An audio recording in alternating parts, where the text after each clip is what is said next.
Bismillahirrahmanirrahim. Assalamu alaikum. I am Nimra Zafar. Welcome to our channel Law Mentoring. Before watching the video, it's a humble request to please subscribe the channel and hit the bell icon so that you may get notifications about the new videos timely. So let's move towards our today's topic. आज का जो हमारा topic है वो है कानून शहादत order 1984 का article 16 and article 129B। Article 16 और आर्टिकल 129B इंतहाई इम्पॉर्टेंट आर्टिकल्स हैं, क्योंकि इन दोनों आर्टिकल्स में एक कंट्राडिक्शन पाई जाती है, एक कन्फ्लिक्टिंग आर्टिकल्स हैं। ये दोनों एक दूसरे से ऑपोजिट हैं। क्यों ऑपोजिट हैं ये चीज़ हम देखेंगे, और इन दोनों के एक दूसरे से ऑपोजिट होने की वजह से ही इसकी इतनी ज़्यादा इम्पॉर्टेंस है, और ये बहुत ज़्यादा इम्पॉर्टेंट आर्टिकल्स हैं। इसलिए आप वीडियो को स्टार्ट से लेके एंड तक ज़रूर देखिएगा। आर्टिकल 16 क्या है? अकम्प्लिस। सबसे पहले तो हम ये देखते हैं कि अकम्प्लिस होता क्या है। अकम्प्लिस जो है वो है शरीके जुर्म। किसी ऑफेंस में आप पार्टिसिपेट करते हैं, गिल्टी इंटेंशन है आपकी, नॉलेज है आपको कि आप कोई क्राइम कमिट कर रहे हैं, ठीक है। आपकी इंटेंशन जो है वो मेलाफाइड इंटेंशन है और आप किसी जुर्म में शरीक हैं, तो आप क्या बन गए? अकम्प्लिस बन गए। अकम्प्लिस का मतलब क्या है? को एक्यूज्ड, बराबर का शरीक होना किसी जुर्म में, ठीक है। Participant in a criminal act, इसको हम क्या कहते हैं? अकम्प्लिस। इतना तो हमें समझ आ गई है कि अकम्प्लिस होता है शरीके जुर्म। अब आर्टिकल 16 के अकॉर्डिंग क्या ये अकम्प्लिस जो है ये गवाही दे सकता है या नहीं? अपने जो दूसरा उसके साथ को एक्यूज्ड है उसके खिलाफ गवाही दे सकता है या नहीं? अब यहाँ पर हमारे माइंड में क्वेश्चन आता है कि जो खुद शरीके जुर्म है उसकी गवाही क्या मानी रखती होगी, लेकिन आर्टिकल 16 में ये प्रिविलेज दिया हुआ है और कोर्ट को ये इख्तियार है कि ये जो कॉम्पिटेंट विटनेस है ये अकम्प्लिस भी हो सकता है और इसकी गवाही जो है वो कबूल है। Competent witness against accused even without corroboration. Corroboration का क्या मतलब है? कि तस्दीक। कोरोबोरेशन का मतलब होता है तस्दीक। तो आर्टिकल 16 हमें क्या बताता है कि तस्दीक अगर नहीं भी हुई अकम्प्लिस की, जो वो गवाही दे रहा है, बेशक वो झूठी है, बेशक वो सच्ची है, उस पर कोई कोरोबोरेशन नहीं हुई, उसकी कोई तस्दीक नहीं आप करें, तब भी वो एडमिसिबल है। तब भी उसको जो है मद्देनज़र रखते हुए दूसरे जो एक्यूज्ड है उसको सज़ा दी जा सकती है। मतलब आर्टिकल 16 में कोर्ट को परमिशन दे दी है कि आप कॉम्पिटेंट विटनेस बना सकते हैं अकम्प्लिस को। अकम्प्लिस कौन है? शरीके जुर्म, ठीक है। लेकिन एक एक्सेप्शन है कि ये हदूद केसेस में आप हरगिज़ अकम्प्लिस जो पर्सन है उसको आप विटनेस नहीं बना सकते, क्योंकि हदूद केसेस की जो सज़ा है वो बहुत ज़्यादा स्ट्रिक्ट होती है और उसके लिए जो विटनेस होने चाहिए वो भी कुरान और सुन्नत के हिसाब से होने चाहिए। जितने हमें कुरान पाक ने बताए हैं उतने ही विटनेस होंगे, और कॉम्पिटेंसी ऑफ विटनेस जो है वो भी हदूद केसेस की अलग होती है। उसके लिए जो विटनेस होता है उसको तज़कियातुल शहूद के क्राइटेरिया जो है उस पर पूरा उतरना पड़ता है कि वो मेल हो, एडल्ट हो, मुस्लिम हो एंड सो ऑन, ठीक है। तो आर्टिकल 16 ने हमें क्या बताया कि अकम्प्लिस जो है, को एक्यूज जो है, वो दूसरे जो एक्यूज होता है उसके खिलाफ गवाही दे सकता है, उसकी गवाही एडमिसिबल है। और लेकिन कब होगी? एक तो ताज़ीर केसेस में होगी, हदूद केसेस में नहीं होगी। दूसरी बात, जहाँ पर कोई और विटनेस अवेलेबल नहीं है उस केस में, तब इसकी गवाही जो है वो एडमिसिबल होगी, उसके अलावा नहीं। अगर इससे पहले कोई और मतलब के विटनेस जो है उस केस के लिए मौजूद है गवाही देने के लिए, तो अकम्प्लिस को तब गवाही उसकी एडमिसिबल नहीं होगी। लेकिन ये जो गवाही दे रहा है, अकम्प्लिस जो है ये गवाही दे रहा है, ये भी तो खुद शरीके जुर्म है ना, तो इसके ऊपर क्या इसको सज़ा नहीं मिलेगी, या ये इसको जो है वो छोड़ दिया जाएगा, या इसे माफ़ कर दिया जाएगा? तो अकम्प्लिस जो है वो गवाही देता कब है? कि जब वो CRPC के सेक्शन 337 की जो है वो एप्लीकेशन कोर्ट में देता है कि मुझे वादा माफ़ गवाह बनाया जाए। वो एक एप्लीकेशन देता है जिसमें वो माफ़ी मांगता है कि मुझसे ये गुनाह हो गया है, लेकिन अब मुझे वादा माफ़ गवाह बनाया जाए, मैं गवाही दूंगा और तमाम की तमाम जो सच्चाई है वो मैं बताऊंगा।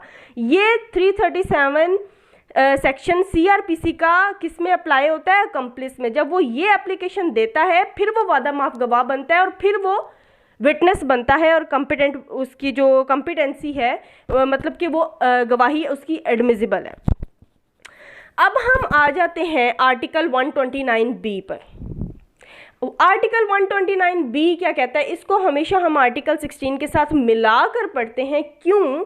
क्योंकि इन दोनों में कॉन्फ्लिक्ट है, दोनों आर्टिकल्स कुछ हद तक एक दूसरे से ऑपोजिट हैं। अब आर्टिकल 129B क्या है? ये दरअसल एक प्रिजम्पशन है। क्या प्रिजम्पशन है?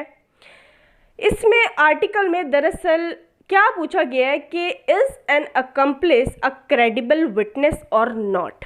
क्या जो अकम्प्लिस है जिसकी गवाही एडमिसिबल है अंडर आर्टिकल 16, क्या ये क्रेडिबल भी है, इस काबिल भी है कि वो गवाही दे सके या नहीं? तो ये क्वेश्चन तो हमारा आर्टिकल 16 में भी हमें अराइज होता है। हमारे माइंड में ये क्वेश्चन आता है कि एक खुद जुर्म कर रहा है, एक शरीक जुर्म है, तो उसकी गवाही कैसे कबूल की जा सकती है? तो आर्टिकल 129B में इस चीज़ का सॉल्यूशन है।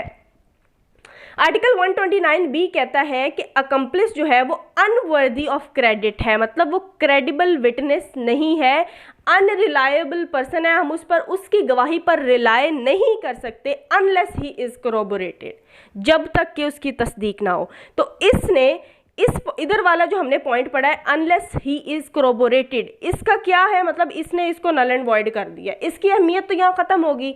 आर्टिकल 16 कहता है कि कोरोबोरेशन नहीं भी हुई, तस्दीक नहीं भी हुई तो सज़ा एक्यूज को दे दी जाएगी अकम्प्लिस के गवाही देने पर। लेकिन आर्टिकल 129B हमें क्या बताता है कि कोरोबोरेशन ज़रूरी है, तस्दीक की जाएगी तब ही सज़ा मिलेगी। क्यों? अब रीज़न असल यहाँ पर आती है, ठीक है? जो बात यहाँ पर 129B में की गई है, रीज़न क्या उन्होंने बताई है कि जो अकम्प्लिस है हो सकता है कि वो झूठी गवाही दे, हो सकता है कि वो झूठी कसम खाए। क्यों झूठी कसम वो खाएगा? कि मेरे सर से इल्ज़ाम उतर जाए, मुझे तो माफ़ी मिल जाए, बाकियों को मुझे सज़ा ना भुगतनी पड़े, बाकी सज़ा भुगते, ठीक है?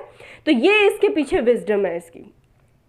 तो आर्टिकल 16 और आर्टिकल 129B जो है वो एक दूसरे के ऑपोजिट हैं, लेकिन फिर भी ये जो आर्टिकल 16 है ये रिपग्नेंट या कंट्रेरी बिल्कुल भी नहीं है एक दूसरे के।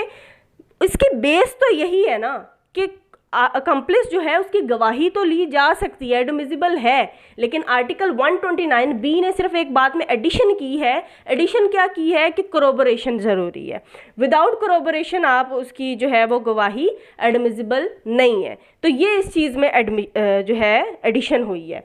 दूसरी बात कि जो आर्टिकल 16 है ये रूल ऑफ लॉ है, लेकिन आर्टिकल 129B जो है वो रूल ऑफ प्रूडेंस है। रूल ऑफ प्रूडेंस कैसे है? कि इसमें हमें रीज़न मिलती है कि उसकी जो अकम्प्लिस जो है वो एक अनरिलायबल पर्सन है, वो क्रेडिबल विटनेस नहीं है जब तक कि कोरोबोरेशन ना हो, क्योंकि उसकी गवाही एडमिसिबल ज़रूर है। मतलब ये आर्टिकल 16 जो है ये नल एंड वॉइड पूरे तरीके से नहीं है, इसकी अहमियत जो है वो कम हो गई है। क्यों? कोरोबोरेशन वाले बात की वजह से। लेकिन आर्टिकल 129B जो है वो कहता है कि आर्टिकल 16 और आर्टिकल 129B एक दूसरे के कंट्रेरी नहीं है, ना ही रिपग्नेंट है, ठीक है? लेकिन इसको थोड़ा सा हम ये कह लेते हैं कि एनहेंस किया गया है। इसमें एक अच्छी चीज़ शामिल की गई है कि अकम्प्लिस जो है वो गवाही तो दे, लेकिन कोरोबोरेशन ज़रूरी है, तस्दीक ज़रूरी है कि कहीं वो झूठ तो नहीं बोल रहा, उसके लिए छानबीन करना ज़रूरी है। अब ये दोनों कन्फ्लिक्टिंग आर्टिकल्स हैं एक दूसरे के। अब ये जो बात कोरोबोरेशन वाली है ये हमें कहाँ से पता चलती है? सुप्रीम कोर्ट की प्रीवियस जजमेंट से। सुप्रीम कोर्ट ने ये बात अपनी जजमेंट्स के थ्रू क्लियर की है कि एक अकम्प्लिस जो है वो रिलायबल विटनेस तब ही बनेगा जब सफिशेंट कोरोबोरेशन होगी, जितनी केस ज़रूरी है एक केस को या एक फैक्ट को जो है वो साबित करने के लिए। तो ये है आर्टिकल 16 जो हमें अकम्प्लिस के बारे में बताता है और हमें ये बताता है कि अकम्प्लिस जो है वो एक को एक्यूज्ड है जो कि गवाही दे सकता है दूसरे शरीक जुर्म के ख़िलाफ़। जिसने, फॉर एग्जाम्पल हम कत्ल की एग्जाम्पल लेते हैं, एक बंदे ने कत्ल किया है, दूसरे ने उसका साथ दिया, अब इसने साथ तो दिया है, इसको पता है कि वो बंदा कत्ल करने लगा है, इसने उसे वेपन प्रोवाइड किया है, लेकिन असल एक्यूज जिसने कत्ल किया है वो तो दूसरा पर्सन है। तो इसने क्या किया, इसने 337 CRPC सेक्शन के अकॉर्डिंग एप्लीकेशन दी और कहा कि मुझे माफ़ कर दिया जाए और मुझे वादा माफ़ गवाह बनाया जाए, तो मैं उसके ख़िलाफ़ सारी इन्फॉर्मेशन भी दूंगा और गवाही भी दूंगा। तो इसको यहाँ पर माफ़ कर दिया जाएगा और इसकी गवाही जो है वो कबूल होगी विदाउट कोरोबोरेशन, मतलब तस्दीक के बगैर।